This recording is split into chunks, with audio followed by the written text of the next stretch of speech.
वो आप देख लीजिए। लेकिन मजदूरों का वेतन उत्तर प्रदेश की सरकार ने नहीं बढ़ाया। सरकार अपनी इस गलती को मानने को तैयार नहीं है। दिल्ली के अंदर 18,000 से ऊपर न्यूनतम वेतन है। हरियाणा ने अभी जो 15,200 रुपये किया है, और इस भारी दबाव और विरोध के बाद भी उत्तर प्रदेश की सरकार ने जो बढ़ाया है, मात्र 13,690 रुपये उन्होंने किया पुलिस के कर्मचारी का। तो हरियाणा के बराबर भी नहीं किया, दिल्ली के बराबर भी नहीं किया, जबकि नोएडा दिल्ली और हरियाणा से महंगा शहर है।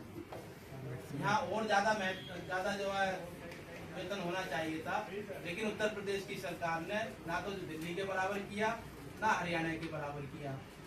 13,300 जो 690 रुपये जो किया है, तो ये न्यूनतम वेतन भी सिर्फ जो है ऊँट के मुंह में जीरे के बराबर है। श्रमिकों के असंतोष को उन्होंने अभी भी नहीं भापा है, और अभी भी सरकार सिर्फ जो बात कह रही है, सरकार ये बताने को तैयार नहीं है कि नोएडा के अंदर श्रमिकों के हालात इतने खराब क्यों हुए, श्रम कानूनों का पालन क्यों नहीं कराया जा रहा था। कानून में प्रावधान है डबल ओवर टाइम मिलना चाहिए, डबल ओवर टाइम का भुगतान जो सरकार क्यों नहीं करा रही थी। कर्मचारियों के नाम मास्टर रोल पर दर्ज क्यों नहीं थे, उनको लीव की छुट्टी क्यों नहीं मिल रही थी। न्यूनतम वेतन जो बहुत ही कम है, वो भी मजदूरों को नहीं मिल रहा था। एक बड़ा हिस्सा है कारखानों का, जहां मजदूर जो 12 घंटे काम करेगा तब जाकर के उसको 10,000 रुपये 11,000 मिल रहा था। तो न्यूनतम वेतन जो था उसको भी सरकार लागू नहीं करा पा रही थी, तो आखिर सरकार सो कहाँ रही थी। और आज जब श्रमिक जो है महंगाई से परेशान थे, अभी गैस की कीमतें बहुत तेजी के साथ बढ़ी।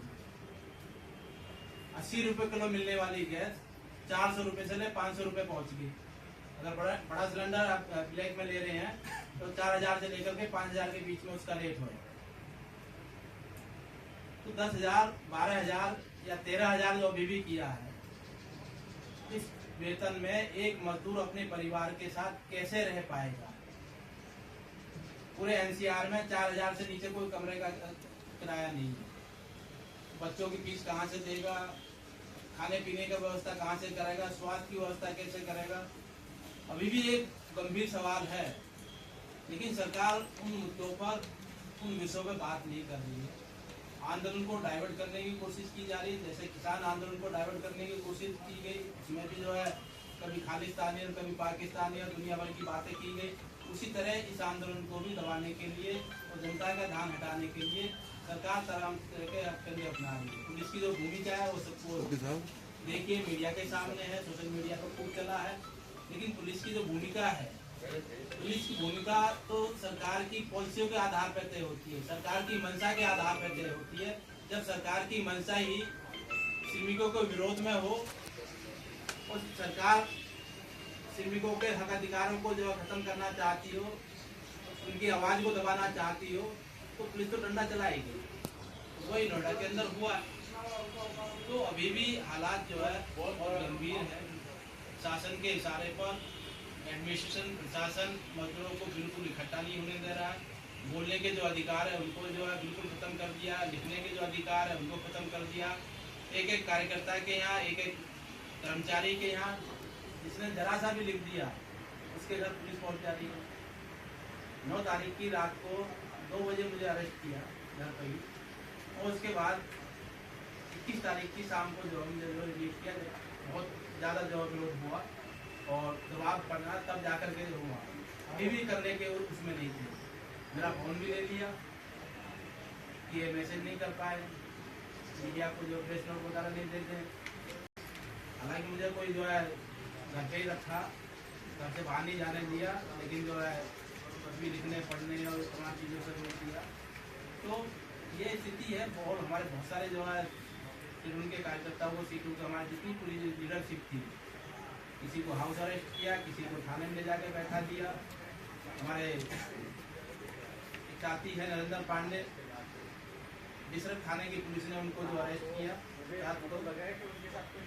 उनको साधारण जो है कैदियों के साथ ले जाके बंद कर दिया। पूरे दिन, पूरी रात बंद रहे, पूरे दिन बंद रहे।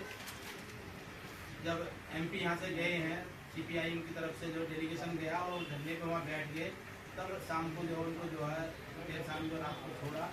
तो उस समय भी जो है ऐसे बुला करके उनको कहते हैं कि फोन मत चला लेना, किसी को मैसेज मत कर देना, अगर कुछ भी किया तो पाकिस्तानी कनेक्शन में उठाकर तुम्हें जो जेल दे।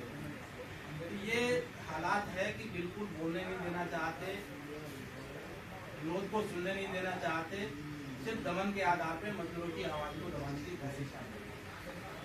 गौतम बुद्ध नगर तो उत्तर प्रदेश की सरकार, हमारे माननीय मुख्यमंत्री एक मॉडल के रूप में जो है देश और विश्व में जो है प्रस्तुत करना चाहते हैं और दिशा में लगे भी हुए हैं। हम भी उसके साथ है, अच्छी बात है, हमारे जिले का नाम हो, जिले का विकास हो, लेकिन उस विकास में हमारी भी तो भागीदारी होनी चाहिए। मजदूरों की भूमिका जो है उस शहर को बनाने में मजदूरों का जो अहम रोल है, उन्हीं को आप जो है सुन नहीं रहे हैं। जिन किसानों ने जमीन दे करके उस शहर को बचाया है, उनकी आप आवाज नहीं सुन रहे। तो मजदूर भी परेशान है, किसान भी परेशान है। एक तरफा विकास किसी काम का नहीं है। विकास हो, हम भी चाहते हैं, औद्योगिक विकास हो, जिले का विकास हो, जिले का नाम पूरे विश्व में जाए, हम भी चाहते हैं, लेकिन मजदूरों के शोषण के आधार पर तो विकास नहीं हो सकता। तो मजदूर ने अपने तमाम जो है हालात से समझा है, सीखा है और मजबूर होकर के जो है आंदोलन का रास्ता अपनाया है। इससे पहले भी कई बड़े आंदोलन जो है नोएडा के अंदर हुए हैं। 2013 के अंदर जो है कई लाख मजदूर जो सड़कों पे था, उस समय भी उन्होंने यही किया। 6-6 महीने हम लोग जो है, हमारे साथी लोग जेलों में रहे, तब जाकर के जमानतें हुई। 300-400 लोगों को उस समय जेल में भेजा इन्होंने। जो उस बड़े आंदोलन के बाद भी सरकार ने जो है अपनी जो गलतियों को ठीक नहीं किया। 97 में जो है नोएडा के अंदर ऐसी हड़ताल हुई, इसमें जो है बड़े पैमाने पर जो है तमाम अखबारों और मीडिया ने सबने ये कहा कि जो है 8 घंटे जो है सीपी के कब्जे में रहा नोएडा। लेकिन इतनी बड़े आंदोलन के बाद भी सरकार ने मजदूरों के वेलफेयर पे, उनके न्यूनतम वेतन पे, उनकी सुविधाओं के सवाल पर कोई काम नहीं किया। और उसकी नतीजा है कि अभी जो हालात में जो बने हैं, स्वयं स्फूर्त तरीके से इसको किसी संगठन ने ऑर्गेनाइज नहीं किया शामिल। ये मजदूरों के असंतोष का जो कारण था वो ये था कि लगातार महंगाई बढ़ रही है। अभी 12 तारीख को ट्रेड में हड़ताल हुई, हमने सरकार को ज्ञापन दिया, हड़ताल से पहले भी दिया, हड़ताल वाले दिन भी दिया, लेकिन सरकार कोई संज्ञान लेने को तैयार नहीं, कोई बातचीत करने को तैयार नहीं।